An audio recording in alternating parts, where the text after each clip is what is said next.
Hello అందరికీ నమస్కారం. Welcome back to let's learn holistically సమగ్రంగా నేర్చుకుందాం. మనం టెన్సెస్కి సంబంధించినటువంటి మరికొన్ని ముఖ్యమైనటువంటి ప్రశ్నలను ఈ వీడియోలో డిస్కస్ చేసుకుందాం. మొదటి ప్రశ్న, don't disturb one of my children dash. Option A sleep, option B sleeping, option C is sleeping, option D are sleeping.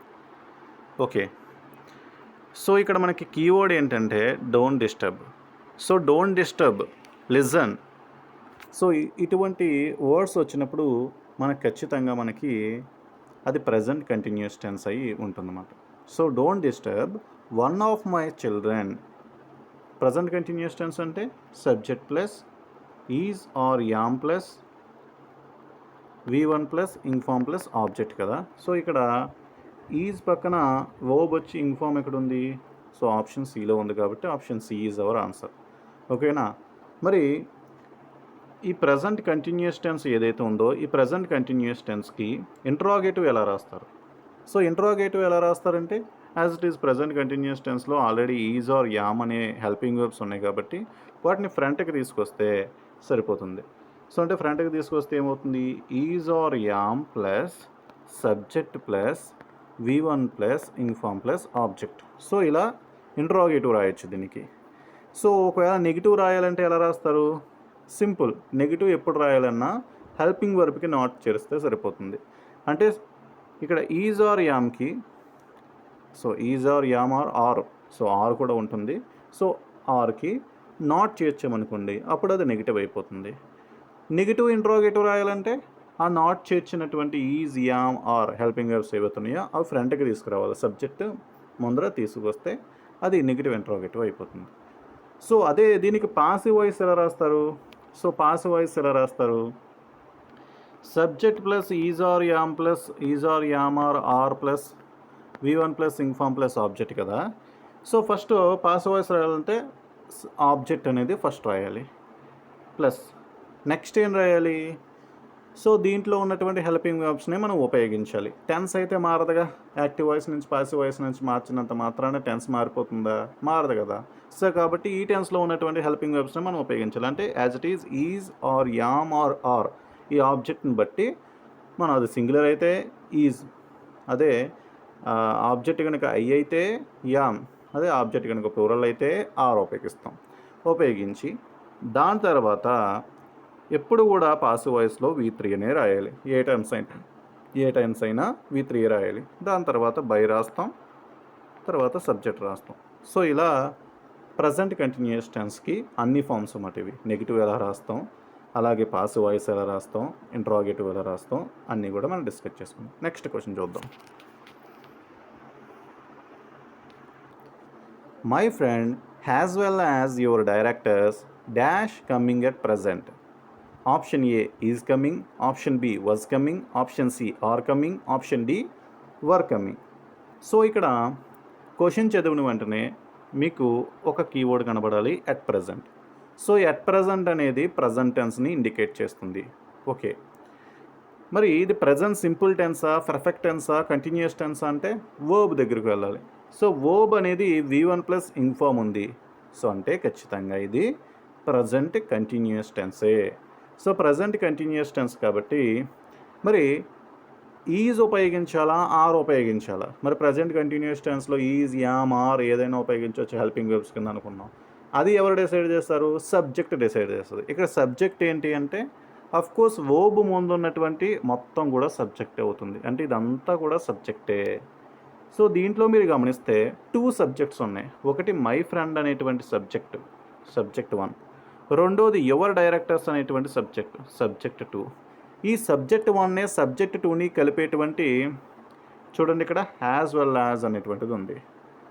మీరు ఒక్కటి గుర్తుంచుకోండి, హ్యాస్ వెల్ యాజ్ కానీ, అలాంగ్ విత్ కానీ, అలాంగ్ విత్, టుగెదర్ విత్, అలాగే like, dislike. So ఇటువంటివి ఏ వచ్చినా సరే as well as, along with, together with, like, dislike ఇటువంటివి ఏ వచ్చినా సరే మనం సబ్జెక్ట్ కింద ఫస్ట్ సబ్జెక్ట్ని కన్సిడర్ చేయాలి. సబ్జెక్ట్ 1 అనే కన్సిడర్ చేయాలి. సో సబ్జెక్ట్ 1 ఇక్కడ ఏంటి? మై ఫ్రెండ్ అనేది. మై ఫ్రెండ్ అనేది సింగులరా ప్లూరలా? సింగులర్. సో సింగులర్ కాబట్టి మనకేమొస్తుంది ఇక్కడ? ఈజా, యామా, ఆరా? ఎస్, ఈజ్ అనేది వస్తుంది. సో కాబట్టి ఆప్షన్స్లో ఈజ్ ఎక్కడుంది? ఆప్షన్ ఏ ఉంది కాబట్టి option A is our answer. ఓకేనా? Next question. So very important question అండి ఇది. ఒకసారి జాగ్రత్తగా గమనించండి. Identify the correct statement. Option A, I am thinking she is correct. Option B, she is remembering me. Option C, he is knowing me. Option D, she is thinking of her future. So ఇక్కడ correct statement ఏంటండి? ఒకసారి option ఏలోకి రండి. మీరు ఈ question చేయాలంటే ఒక concept తెలియాలి. అదే వర్బ్స్ ఆఫ్ థింకింగ్ ప్రాసెస్. ఏవైతే ఆలోచన ప్రక్రియకు సంబంధించినటువంటి క్రియలు ఉంటాయో, ఆలోచన ప్రక్రియకు సంబంధించిన వర్బ్స్ ఉంటాయి కదా, అంటే థింకింగ్ కానీ, అంటే థింక్ కానీ, అలాగే మీన్ కానీ, మైండ్ కానీ, సో మైండ్ కానీ, అలాగే సపోజ్ కానీ, రిమెంబర్ గుర్తుపెట్టుకోవడం అన్నమాట, రిమెంబర్ కానీ, అలాగే నో తెలియడం. సో ఈ వర్బ్స్ అన్నీ గుర్తుపెట్టుకోండి. Think, mean, mind, suppose, remember, know. Think, mean, mind, suppose, remember, know. Think, mean, mind, suppose, remember, know. So ఇవి వచ్చినప్పుడు మాత్రం వీటికి ఎట్టి పరిస్థితుల్లో కంటిన్యూ ఫామ్ రాయకూడదు, అంటే ఇంగ్ ఫామ్ రాయకూడదు. థింక్ని థింక్గానే ఉండాలి తప్ప థింకింగ్ అనకూడదు. నోగానే ఉండాలి తప్ప knowing, mind, meaning, minding. So ఇలాంటి వర్బ్ ఫామ్లో ఉపయోగించకూడదు వీటిని. సో వర్బ్ ఫామ్లో, ఇంగ్ ఫామ్లో ఉపయోగించకూడదు ఇప్పుడు కూడా. సో థింకింగ్కి ఎక్సెప్షనల్ ఉంటుంది, అది తర్వాత డిస్కస్ చేద్దాం. సో ఇక్కడ చూడండి, ఐ ఆమ్ థింకింగ్. సో తప్పు కదా, ఉపయోగించకూడదు. Next remembering. సో రిమెంబరింగ్ అనేది కూడా ఇంగ్ ఫామ్ ఉపయోగించకూడదు రిమెంబర్కి. అలాగే నో కూడా ఇంగ్ ఫామ్ ఉపయోగించకూడదు. సో వీటిని మరి చెప్పాల్సి వస్తే ఎలా చెప్పాలంటే ప్రజెంట్ సింపుల్ టెన్స్లో చెప్పాలి. For example, I think she is correct అని చెప్పాలి. I think she is correct. So అది కరెక్ట్ అవుతుంది. అదే ఇది ప్రజెంట్ టెన్స్లో చెప్పాలంటే ప్రజెంట్ సింపుల్లో షీ రిమెంబర్స్ మీ అని చెప్పాలి. అలాగే ఆప్షన్ సి అని చెప్పాలంటే హీ నోస్ మీ అని చెప్పాలి. అంతే తప్ప ఇంగ్ ఫామ్ చేర్చి కంటిన్యూటివ్ ఫామ్లో చెప్తామంటే అది కుదరదు. మరి ఆప్షన్ డి చూస్తే మనకి she is thinking of your future. అదేంటి సార్, ఆప్షన్ ఏ రాంగ్ అన్నారు కాబట్టి ఆప్షన్ డి కూడా రాంగే కదా అవ్వాలి అనుకోవచ్చు. సో కానీ థింక్ దగ్గరికి వచ్చేటప్పటికి మనం చాలా జాగ్రత్తగా ఆలోచించాలి. అక్కడ సెన్స్ ఏంటి, అక్కడ మీనింగ్ ఏంటి అనేది మనకు తెలియాలి. సో ఫస్ట్ ఆఫ్ ఆల్ ఇక్కడ మీనింగ్ చూడండి. I am thinking she is correct. She is thinking of her future. ఇక్కడ తన ఫ్యూచర్ గురించి తనే ఆలోచించుకుంటుంది. ఇక్కడ ఆప్షన్ ఏలో ఏం జరుగుతుంది? తను కరెక్ట్ అని చెప్పి నేను నా దృష్టిలో చెప్తున్నా, నేను ఆలోచించట్లే, నా దృష్టిలో చెప్తున్నా, నా దృష్టిలో ఆమె కరెక్ట్ అని చెప్తున్నా. ఇలా నీ దృష్టిలో చెప్పేటప్పుడు I think she is correct, I think he is correct, I think that is right. So I think అంటే నా దృష్టిలో అనేటువంటి మీనింగ్లో చెప్పినప్పుడు మాత్రం ఇంగ్ ఫామ్ చేర్చకూడదండి. ఐ ఆమ్ థింకింగ్ అనకూడదు. అదే రియల్గా మనం నార్మల్గా ఆలోచించడం అనేటువంటి మీనింగ్లో వాడినప్పుడు ఇక్కడ చూడండి, ఆమె ఫ్యూచర్ గురించి తను ఆలోచిస్తుంది. సో తన ఫ్యూచర్ గురించి తనే ఆలోచించింది. అలా ఆలోచించడం మాత్రం ఇంగ్ ఫామ్ చేర్చవచ్చు. కానీ మనం నా దృష్టిలో అనేటువంటి మీనింగ్లో చెప్పేటప్పుడు మాత్రం ఎప్పుడు కూడా ఇంగ్ ఫామ్ చేర్చకూడదు. థింక్ దగ్గర చాలా జాగ్రత్తగా ఆలోచించాలి మనం. సో మిగతావన్నీ కామన్, మిగతావన్నిటికీ ఎప్పుడైనా ఇంగ్ ఫామ్ చేర్చకూడదు. మీన్ కానీ, మైండ్ కానీ, సపోజ్ కానీ, రిమెంబర్ కానీ, నో కానీ, వీటికి ఎప్పుడు కూడా ఇంగ్ ఫామ్ చేర్చకూడదు. ఓకేనా, అర్థమైందా? నెక్స్ట్ క్వశ్చన్ చూద్దాం. నెక్స్ట్ ఇంపార్టెంట్ క్వశ్చన్ చూస్తే ఇది కూడా జాగ్రత్తగా గమనించాలి. ఇది కూడా కంటిన్యూస్ టెన్స్లో ఎక్సెప్షనల్ పాయింటే. So identify the correct statement from the following.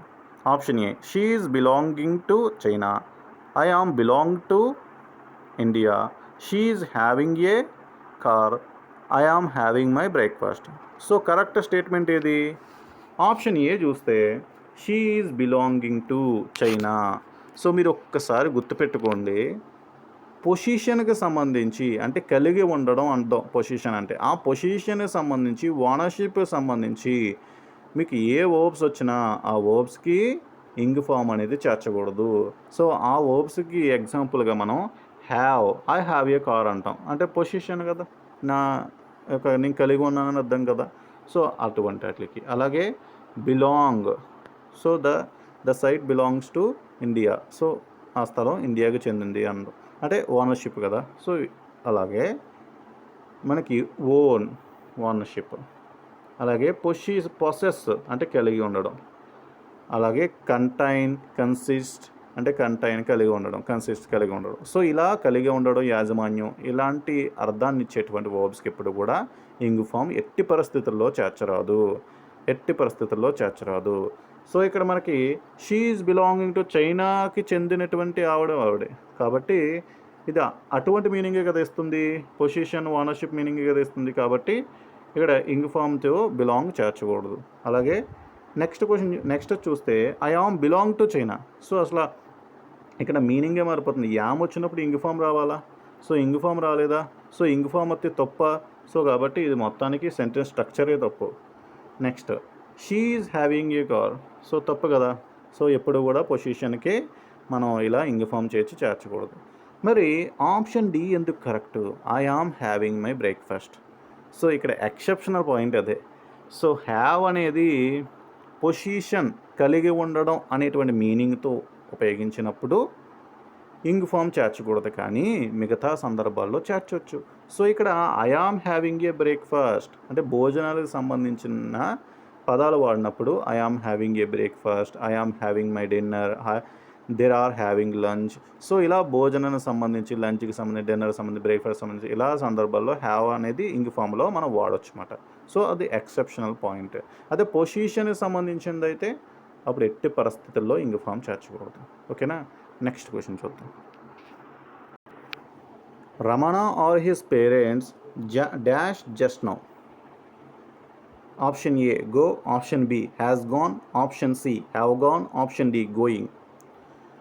So question చదివిన వెంటనే క్వశ్చన్లో కీవర్డ్ ఏదన్నా ఉందా, కీ పాయింట్ ఏదైనా ఉందా చూస్తే ఎస్ జస్ట్ నో అనేది ఉంది. సో అంటే అప్పుడే అయింది. సో జస్ట్ నో అనేటువంటి కీవర్డ్ అనేది ఏ టెన్స్లో వస్తుంది, ఎస్ ప్రజెంట్ పర్ఫెక్ట్ టెన్స్లో వస్తుంది. సో ప్రజెంట్ పర్ఫెక్ట్ టెన్స్ యొక్క స్ట్రక్చర్ ఏంటి, subject plus has or have plus V3 plus object అన్నమాట. సో ఇది ప్రజెంట్ పర్ఫెక్ట్ టెన్స్ యొక్క యాక్టివ్ వాయిస్ స్ట్రక్చర్. సో ఇక్కడ మనకి చూస్తే ఓకే మనకు తెలిసిపోయింది have or has plus V3 రావాలని. కాబట్టి ఆప్షన్ ఏ కాదు, ఆప్షన్ డి కాదు. సో ఆప్షన్ బియా, ఆప్షన్ సియా, ఈ రెండాట్లో ఏదోటి అయి ఉండాలి.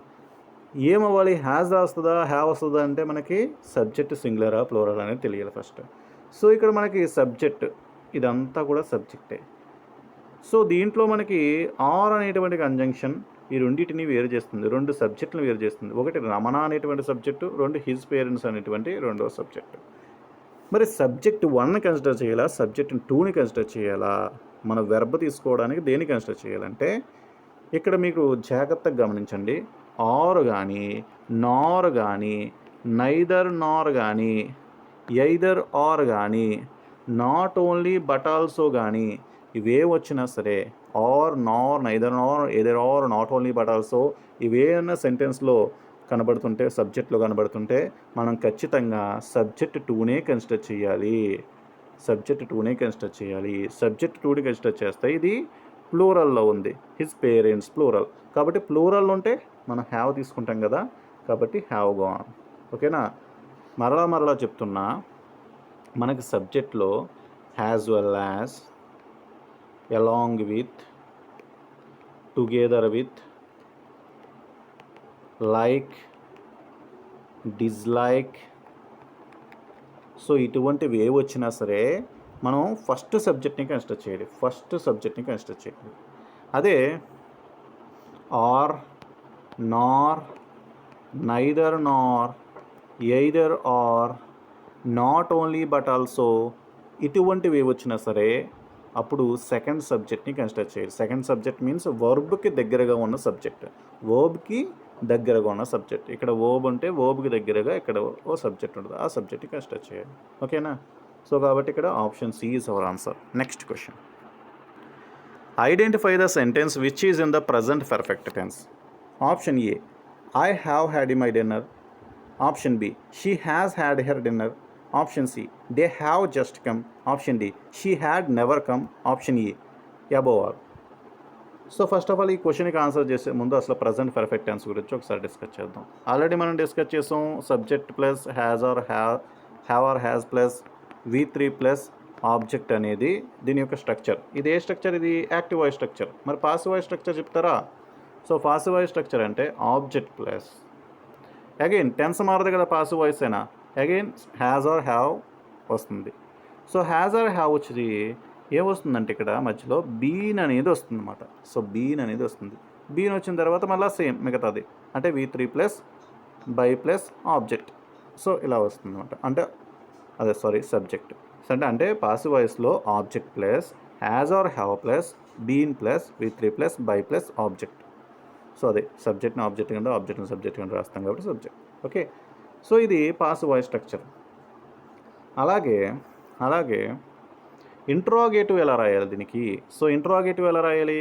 యాజ్ ఇట్ ఈజ్ మన హెల్పింగ్ వర్బ్స్ ఏవైతే ఉన్నాయో అవి ఫ్రంట్కి చేర్చాలి. సో ఫ్రంట్కి చేర్చాలంటే has or have plus subject plus V3 plus object. So ఇలా మనకి తర్వాత లాస్ట్లో ఒక క్వశ్చన్ మార్క్ పెడితే అది ఇంట్రాగేటివ్ అయిపోతుంది. అదే నెగిటివ్ ఇంట్రాగేటివ్ రాయాలన్నా వీటికి నెగిటివ్ చేర్చాలన్నమాట. Hasn't haven't. సో అలా నెగిటివ్ చేరిస్తే మనకు సరిపోతుంది. సో ఇక్కడ ఈ క్వశ్చన్లో మనకి ఆప్షన్ ఏలో చూడండి, I have had my dinner. Had అనేది V3. సో హ్యావ్ అనేది helping verb. So helping verb plus V3 ఉంది కదా, సో కాబట్టి ఇది ప్రజెంట్ పర్ఫెక్ట్ టెన్సే. నెక్స్ట్ ఆప్షన్ బి చూస్తే షీ అనేది సబ్జెక్ట్. ఆ సబ్జెక్ట్కి అనుగుణంగా హెల్పింగ్ వెర్బ్ హ్యాజ్ ఉంది, అలాగే V3 అనేటువంటి హ్యాడ్ ఉంది. ఇది కూడా ప్రజెంట్ పర్ఫెక్ట్ టెన్సే. నెక్స్ట్ దే అనేది సబ్జెక్ట్. ఆ సబ్జెక్ట్కి అనుగుణంగా ప్లోరల్ సబ్జెక్ట్ కాబట్టి ప్లోరల్ హెల్పింగ్ వెర్బ్ ఉంది హ్యావ్. అలాగే కమ్ అనేది V3. సో కాబట్టి నో ప్రాబ్లం, ఇది జస్ట్ ఎక్కడున్నా నో ప్రాబ్లం. సో కాబట్టి ఇది కూడా ప్రజెంట్ పర్ఫెక్ట్ టెన్సే. నెక్స్ట్ షీ అనేది సబ్జెక్ట్. సో ఆ సబ్జెక్ట్కి అనుగుణంగా ఇక్కడ హ్యాడ్ అనేది ఉంది, కమ్ అనేది ఉంది. సో ఇక్కడ మీకు గమనిస్తే ఇక్కడ ప్రింటింగ్ మిస్టేక్ పడింది అనుకుంటా. సో హ్యాజ్ ఇది. So she has come. So కాబట్టి ఇది కూడా కరెక్టే, ఎందుకంటే హెల్పింగ్ వెర్బ్ V3. సో కాబట్టి అబోవ్ ఆల్ మొత్తం అన్నీ కూడా కరెక్టే మాట. అబోవ్ ఆల్ మొత్తం అన్నీ కూడా ప్రజెంట్ పర్ఫెక్ట్ టెన్స్లోనే ఉంటాయి. సో మీరు చెప్పండి, నేను క్వశ్చన్ అడుగుతా చెప్పండి. సో నేను ఇచ్చినటువంటి ఈ 3 క్వశ్చన్స్ ఉన్నాయి కదా, ఈ క్వశ్చన్స్లో ఈ 3 ఆప్షన్స్లో ఏది ప్రజెంట్ పర్ఫెక్ట్గా చెందుతుందో చెప్పండి. సో కామెంట్ రూపంలో తెలియజేయండి. నెక్స్ట్ క్వశ్చన్ చూద్దాం. Why dash your mother and our accountant dash just now? Option A has arrived, option B have arrived, option C did arrive, option D do arrive. So ఇక్కడ మీరు గమనించండి, క్వశ్చన్లో just no అనేది ఉంది కాబట్టి present perfect tense చెందింది ఇది. So present perfect tenses చెందినప్పుడు మనకు తెలుసు subject plus has or have plus V3 plus object. So అంటే V3 ఉండాలి, దాని ముందు హ్యాజ్ ఆర్ హ్యావ్ ఉండాలి. సో కాబట్టి ఆప్షన్ సి కాదు, ఆప్షన్ డి కాదు. ఆప్షన్ ఏఆ బియా ఎలా తెలుస్తుంది? హ్యాజ్ వాడాలా హ్యావ్ వాడాలా అనేది ఎలా తెలుస్తుంది మీకు? సబ్జెక్ట్ ఆధారంగా తెలుస్తుంది. ఇక్కడ సబ్జెక్ట్ ఏంటి? ఇలాంటి క్వశ్చన్స్ వచ్చినప్పుడు మీకు చెప్పా, ఈ ముందర ఉన్నటువంటి వై ఫామ్ని కొంచెంసేపు మర్చిపోండి. సో కేవలం అసర్టివ్ ఫామ్లో ఉందనుకోండి, ఇంట్రాగేటివ్ ఫామ్ని మర్చిపోండి. సో మర్చిపోయినప్పుడు యువర్ మదర్ అండ్ అవర్ అకౌంటెంటే కదా సబ్జెక్టు, అంటే మొత్తం ఇదంతా కూడా సబ్జెక్టు. ఇక్కడ 2 సబ్జెక్ట్స్ ఉన్నాయి, మరి ఏ సబ్జెక్ట్ని కన్సిడర్ చేయాలి? ఎస్, అండ్ వచ్చినప్పుడు అండ్ అనేది 2 సబ్జెక్ట్స్ని కలుపుతుంటే అప్పుడు అది ప్లూరల్ అవుతుంది కదా, 2 కదా, కాబట్టి ప్లూరల్ అవుతుంది. సో మీకు ఇంకా డౌట్ రావచ్చు, సో కొన్నిసార్లు సింగులర్గా తీసుకుంటున్నాం కదా సార్ అంటే, ఎస్ అండ్ వచ్చిన సింగులర్గా కొన్నిసార్లు తీసుకుంటాం. ఎప్పుడది ఏవైతే పొసిసివ్ ఏవైతే ఉన్నాయో ఈ పొసిసివ్స్ అనేవి ఇలా 2 రాకుండా ఎవర్ అవర్ అని 2 రాకుండా ఒకటే వచ్చింది. ఇక్కడ అవర్ లేదు, కేవలం యువర్ మదర్ అండ్ అకౌంటెంట్ అన్నారు అనుకో, సో ఇద్దరు ఒకళ్ళే అని అర్థం అన్నమాట. ఫర్ ఎగ్జాంపుల్ మనం the head master and teacher అన్నప్పుడు హెడ్ మాస్టర్ టీచర్ ఒకళ్ళే అని అర్థం. సో ఆర్టికల్ సైతం 2 టైమ్స్ ఉపయోగిస్తే ఇద్దరు అని అర్థం, సింగిల్ టైం ఉపయోగిస్తే ఆ ఇద్దరు ఒకడే అని అర్థం అన్నమాట. సో కానీ ఇక్కడ 2 టైమ్స్ ఉపయోగిస్తారు కదా, కాబట్టి నో ప్రాబ్లం ఇద్దరు. కాబట్టి ఇక్కడ ప్లూరల్, మొత్తం మీద సబ్జెక్ట్ ఏంటి? ప్లూరల్ అన్నమాట. సో సబ్జెక్ట్ ప్లూరల్ కాబట్టి సబ్జెక్ట్ ప్లూరల్ కాబట్టి మనం ఏం తీసుకోవాలి, హ్యావ్ తీసుకోవాలి. సో కాబట్టి హ్యావ్ అరైవ్డ్. సో ఇదే ఆన్సర్ అవుతుంది. Okay, next. Okay, very important question. I have lived in Hyderabad for 10 years. What is the meaning of the sentence? So ఈ సెంటెన్స్ యొక్క మీనింగ్ ఏంటి? ఆప్షన్ ఏలో ఏమి ఇచ్చాడంటే I am started living in Hyderabad 10 years ago. 10 years ago అంటే 10 సంవత్సరాల క్రితం నేను హైదరాబాద్లో ఉండడం స్టార్ట్ చేశాను. ఐ ఆమ్ లివింగ్ నౌ, నేను ఇప్పుడు హైదరాబాద్లోనే ఉంటున్నాను. I will continue my living here, నేను భవిష్యత్తులో కూడా హైదరాబాద్లోనే ఉంటాను. అది ఆప్షన్ ఏ యొక్క మీనింగ్. ఆప్షన్ బి ఏంటంటే I started living in Hyderabad 10 years ago. 10 సంవత్సరాల క్రితం హైదరాబాద్లో ఉండడం స్టార్ట్ చేశాను. I am still living in Hyderabad, హైదరాబాద్లో ఇప్పటికీ కూడా ఉంటున్నాను. No longer I will continue in the future, ఉంటానో లేదో తెలియదు ఫ్యూచర్లో. సో మరి ఏది దీనికి మీనింగ్ అవుతుంది? ఎస్, ఫస్ట్ ఆఫ్ ఆల్ అది ప్రజెంట్ పర్ఫెక్ట్ టెన్స్లో ఉంది కదా. సో ప్రజెంట్ పర్ఫెక్ట్ టెన్స్లో మనం చెప్పేటప్పుడు ఖచ్చితంగా మనకు ఆప్షన్ బిఏ ఆన్సర్ అవుతుంది. ప్రజెంట్ పర్ఫెక్ట్ టెన్స్లో చెప్తున్నామంటే దాని అర్థం ఏంటంటే నేను హైదరాబాద్లో 10 years క్రితం ఉండడం స్టార్ట్ చేశాను, ప్రస్తుతానికి కూడా ఉంటూ ఉన్నాను, భవిష్యత్తులో ఉంటానో లేదో తెలియదు అన్నప్పుడు ప్రజెంట్ పర్ఫెక్ట్ టెన్స్లో చెప్తావు. అదే ఫస్ట్ ఆప్షన్ ఏ యొక్క సెన్స్ రావాలంటే, అంటే భవిష్యత్తులో కూడా కంటిన్యూ అవుతానే సెన్స్ రావాలంటే అది ప్రజెంట్ పర్ఫెక్ట్ కంటిన్యూయస్ టెన్స్లో చెప్పాలన్నమాట. అంటే దాన్ని ఎలా చెప్పాలి? I have been living in Hyderabad for 10 years అలా చెప్పినప్పుడు మనకి ఆప్షన్ ఏ యొక్క మీనింగ్ అంటే ఫ్యూచర్లో కూడా నేను కంటిన్యూ అయ్యే ఛాన్స్ ఉంది అని చెప్పడం అన్నమాట. సో చాలా జాగ్రత్తగా గుర్తించాలి. ఓకే, అంటే ప్రజెంట్ పర్ఫెక్ట్ టెన్స్లో చెప్పినప్పుడు ఫ్యూచర్ మీద అంత అవగాహన ఉండదు, బట్ ప్రజెంట్ కంటిన్యూస్లో పర్ఫెక్ట్ కంటిన్యూస్ టెన్స్లో చెప్పినప్పుడు మాత్రం ఫ్యూచర్లో కూడా కొనసాగడానికి అవకాశం ఉందన్నమాట. Okay, next question. Next important question. I have seen the Chandragiri fort. What is the meaning of this sentence? So దీని సెంటెన్స్ యొక్క మీనింగ్ ఏంటి? ఆప్షన్ ఏలో I know the Chandragiri fort, this is not fresh in my memory. So నాకు Chandragiri fort గురించి తెలుసు ఇంతకుముందే, అది నా మైండ్లో ఫ్రెష్గా లేదు. సో తెలుసు, మర్చిపోయాను కూడా దాని గురించి. So I know the Chandragiri fort, it is not fresh in my mind. నాకు తెలుసు చంద్రగిరి ఫోర్ట్ గురించి, బట్ అది నా మైండ్లో లేదు. సో ఆప్షన్ సి ఏంటంటే I know the Chandragiri fort, still it is fresh in my mind. So ఆ చంద్రగిరి ఫోర్ట్ గురించి తెలుసు, అది ఇంకా నా మెథడ్లో అలా ఒక ప్రతిమలాగా ఉండిపోయింది. సో అలా గుర్తు తెచ్చుకు చెప్తున్నాడు అనమాట. సో ఈ క్వశ్చన్కి experiential use of present perfect అంటమాట. సో అంటే మనం గతంలో ఏదైనా అనుభూతి చెంది ఆ అనుభూతిని ప్రస్తుతం మన ఫ్రెండ్తో కానీ లేకపోతే చుట్టుపక్కలతో కానీ లేకపోతే మనలో మనమే ఆలోచించుకున్నప్పుడు ఆ అనుభూతి యాజ్ ఇట్ ఈజ్ మన మైండ్లో అలా గుర్తొస్తుంటే అప్పుడు మనం దాన్ని ప్రజెంట్ పర్ఫెక్ట్ టెన్స్లో చెప్తామన్నమాట. Experiential use of present perfect అంటాం దాన్నే. అంటే ఆప్షన్ సి అనేది మన ఆన్సర్ అవుతుందన్నమాట. అంటే నా చంద్రగిరి ఫోర్ట్ గురించి తెలుసు, అది ఇంకా నా మెదడులో ఆ మానసిక ప్రతిభ రూపంలో అలాగే ఉంది అని అర్థం. ఫర్ ఎగ్జాంపుల్ మీరు ఒక తాజ్మహల్ చూశారు. సో ఆ తాజ్మహల్ గురించి ఎప్పుడో చూశారు, కానీ మీ ఫ్రెండ్కి వచ్చి చెప్తున్నారు. అప్పుడు ఎలా చెప్తారు? ఆ తాజ్మహల్ని కళ్ళకు కట్టినట్టు చూపిస్తారు అన్నమాట. అంటే కళ్ళకు కట్టినట్టు చూపించడానికి మనం ఏం వాడతాం అంటే సో ప్రజెంట్ పర్ఫెక్ట్ టెన్స్ని మనం వాడతాం. మన మాటల రూపంలో కళ్ళకు కట్టినట్టు చూపెడతాం. అంటే దాని అర్థం ఏంటి? ఇంకా ఆ అనుభూతి మన మైండ్లో చెరిగిపోలేదు అని అర్థం అన్నమాట. సో అలాంటి సందర్భాల్లో మనం ప్రజెంట్ పర్ఫెక్ట్ టెన్స్ని వాడతాం. నెక్స్ట్, సో ఇది కూడా same. Identify the sentence which denotes the experiential use of present perfect tense. ఇప్పుడే మనం డిస్కస్ చేస్తాం. Option A it has rained, option B I have cut my finger, option C I have seen the Taj Mahal, option D none. Yes, మన గతంలో ఏదైనా చూసి అనుభూతి చెంది అది ప్రస్తుతం కూడా మన మైండ్లో స్థిరంగా ఉంటుంటే, మనం అనుభూతి చెందుతుంటే అప్పుడు ఎక్స్పీరియన్షియల్ యూజ్ అనాలి దాన్ని. సో కాబట్టి ఇక్కడ ఇచ్చినటువంటి ఆప్షన్స్లో తాజ్మహల్ ఏదైతే ఉందో ఆ తాజ్మహల్ చూసి దాన్ని అనుభూతి ఇంకా మన ఫ్రెష్ మైండ్లో ఉంది కాబట్టి ఆప్షన్ సి అనేది మన ఆన్సర్ అవుతుంది కదా.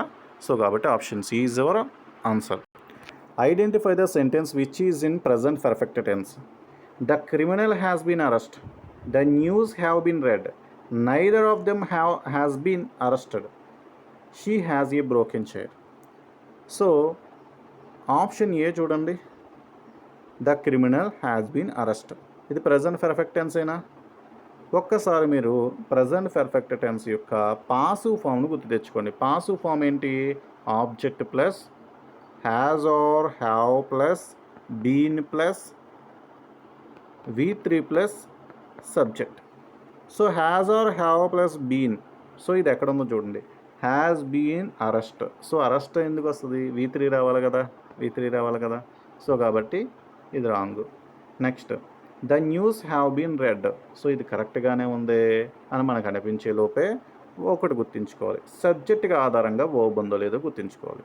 సో ఇక్కడ అంతా కూడా కరెక్ట్గా ఉంది, హ్యావ్ ఉంది, బీన్ ఉంది, దాంతో పక్కన V3 ఉంది, బట్ సబ్జెక్ట్ న్యూస్ అక్కడ. సో న్యూస్ అనేది సింగులర్ కదా, ప్లూరల్ కాదు కదా, న్యూస్ సింగులర్. కాబట్టి సింగులర్ అంటే హ్యాస్ ఉండాలి, ఇక్కడ హ్యావ్ ఉంది కాబట్టి ఇది కూడా wrong. Next, has been arrested. Okay, బాగానే ఉంది, V3 ఉంది, హ్యాస్ బీన్ ఉంది, ఓకే. మరి ఇక్కడ సబ్జెక్ట్కి అనుగుణంగా వర్బ్ ఉందంటే neither of them, either of them, one of them. So ఇటువంటివన్నీ కూడా ఒక స్ట్రక్చర్స్ మాట. వన్ ఆఫ్ దెమ్ అన్నప్పుడు సో అందరిలో ఒకడు, నైదర్ ఆఫ్ దెమ్.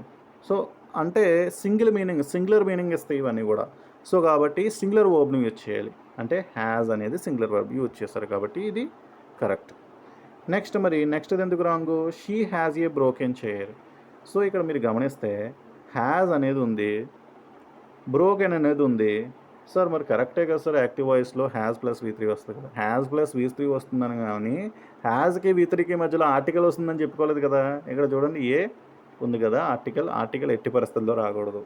సో వస్తే ఇది అసలు V3 కాదు. ఇది మీరు నిజం చెప్పాలంటే ఇది చైర్ అనేటువంటి ఒక నౌన్కి మనకి యాడ్జెక్టివ్గా పనిచేస్తుంది ఇది బ్రోకెన్ అనేది. సో ఓకేనా.